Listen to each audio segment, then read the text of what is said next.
मोदी जी ने इस देश की जनता की आस्थाओं का सम्मान किया। हमारे चारों धाम बद्रीनाथ, केदारनाथ, यमुनोत्री, गंगोत्री आज किस प्रकार से निर्माण और विकास की दृष्टि से दिखाई दे रहे हैं। क्या पूर्व की सरकारों का ये काम नहीं था? क्या पूर्व की सरकारों की ये चिंता नहीं थी कि इस देश में बहुसंख्यक निवास करते हैं, इस देश के बहुसंख्यकों की आस्था अपने तीर्थ स्थलों पर है और उन तीर्थ स्थलों का पुनर्निर्माण होना चाहिए। पर वह तो तुष्टीकरण की राजनीति में लगे हुए थे। वो कैसे कर सकते थे? वो जानते थे कि यदि हमने इन तीर्थ स्थलों का निर्माण कर दिया, इन तीर्थ स्थलों का विकास कर दिया, तो हमारा एक वोट बैंक हमसे खसक जाएगा, वो हमसे नाराज हो जाएगा।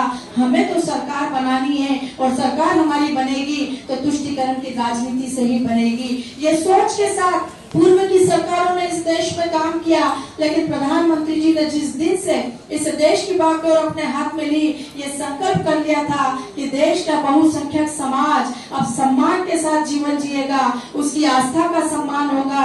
और देखते ही देखते हम सब ने ये देखा कि किस प्रकार से इस देश में रहने वाले हर बहुसंख्यक का सर गर्व से ऊंचा कर दिया।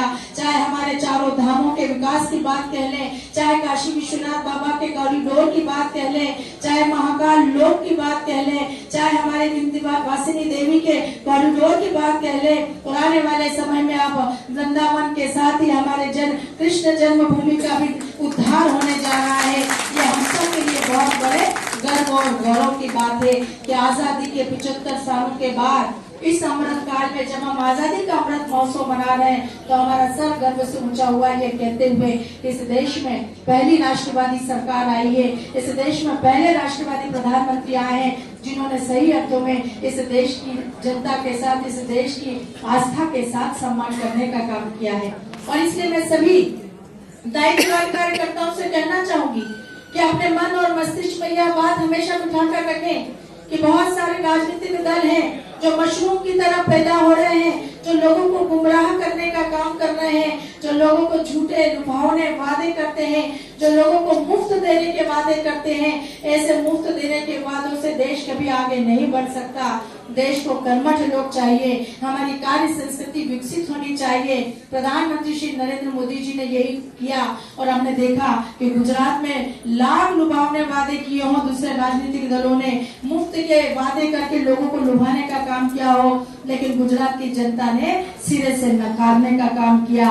उन्होंने कहा कि हमें कर्मठ सरकार को, एक कर्मठ राष्ट्रवादी विचार को ही हम आश्रय देंगे और हम उसको आगे बढ़ाने का काम करेंगे। आज निश्चित रूप से हम सबका सर गर्व से ऊंचा है, यह भी कहते हुए कि पिछले हफ्ते जो चुनाव परिणाम हम सबको देखने को मिले, उस पर गुजरात में जिस प्रकार से चुनाव परिणाम आए, हम सब के लिए ये बहुत बड़ी उपलब्धि है। और इसलिए चुनाव परिणाम तो हिमाचल प्रदेश के भी आए, लेकिन हिमाचल प्रदेश में क्या चुनाव परिणाम बजाय गुजरात के चुनाव परिणामों से उतने मायने नहीं रखते जितने गुजरात में मायने रखते हैं, क्योंकि हिमाचल प्रदेश में 4 लोकसभा की सीटें हैं, लेकिन गुजरात में 26 लोकसभा की सीटें हैं। और हम सबको ये याद रखना होगा कि हिमाचल प्रदेश में अगर हमारी हार जीत हुई है तो मात्र 1% वोट के अंतर से हुई है, कोई बहुत ज्यादा अंतर से नहीं हुई। लेकिन गुजरात में भारतीय जनता पार्टी को 52% वोट मिला है।